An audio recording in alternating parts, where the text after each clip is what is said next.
Hello student, आज का topic है शिक्षा के संबंध में जॉन डीवी का विचार। यानी कि जॉन डीवी महोदय जो कि एक शिक्षा शास्त्री भी थे, वह किस तरह के विचार रखते थे शिक्षा के बारे में।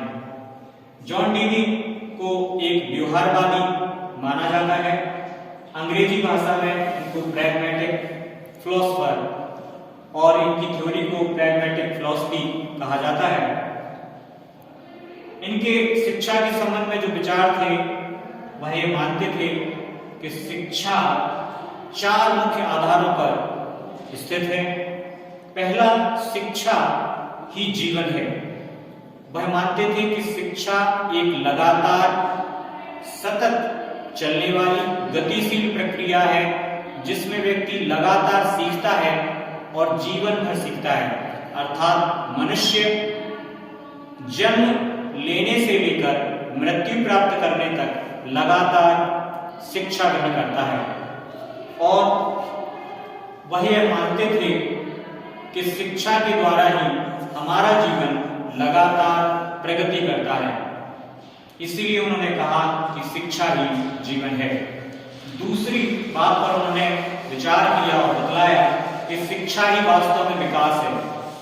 किसी भी ज्ञान को हम अपने जीवन में कहीं से भी ग्रहण करें, जब तक हम उसको अपने जीवन में वास्तविक रूप से व्यवहारिक रूप में उपयोग नहीं करते हैं, तब तक वह अनुपयोगी है।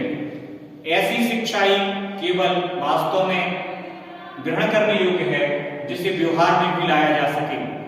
अगर किसी शिक्षा को व्यवहार में उपयोग ना किया जा सके तो वह शिक्षा केवल किताबी शिक्षा बनकर रह जाती है।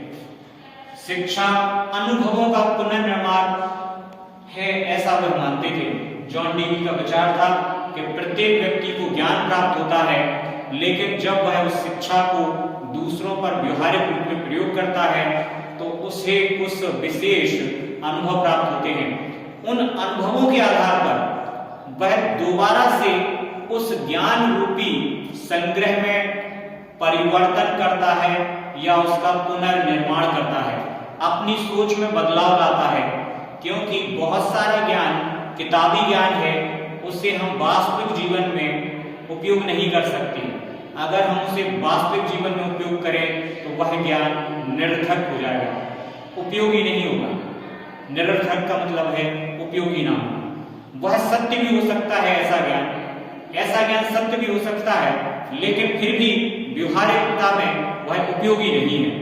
इसलिए इस तरह के ज्ञान को किताबी कहते हैं लोग। और जो ज्ञान व्यवहारिक जीवन में नित्य प्रतिदिन के उपयोग में लाया जा सके, वही ज्ञान वास्तव में शिक्षा है।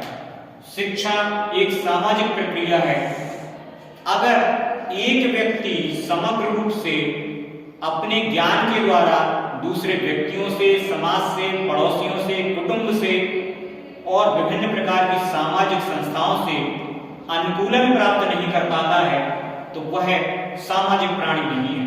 मनुष्य को सदैव ही समाज में ही रहना है और समाज के बिना वह अधूरा है।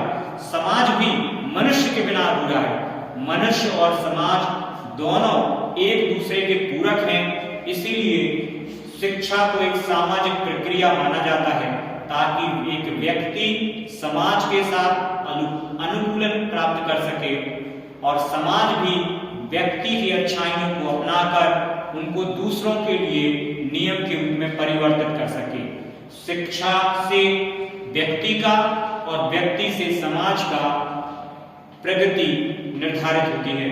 अर्थात दोनों ही एक दूसरे के पूरक माने जाते हैं और शिक्षा उनके विकास की एक विशेष उपयोगी माध्यम के रूप में उपयोगी है, जिससे व्यक्ति और समाज दोनों उन्नति के पथ पर अग्रसर होते हैं। धन्यवाद।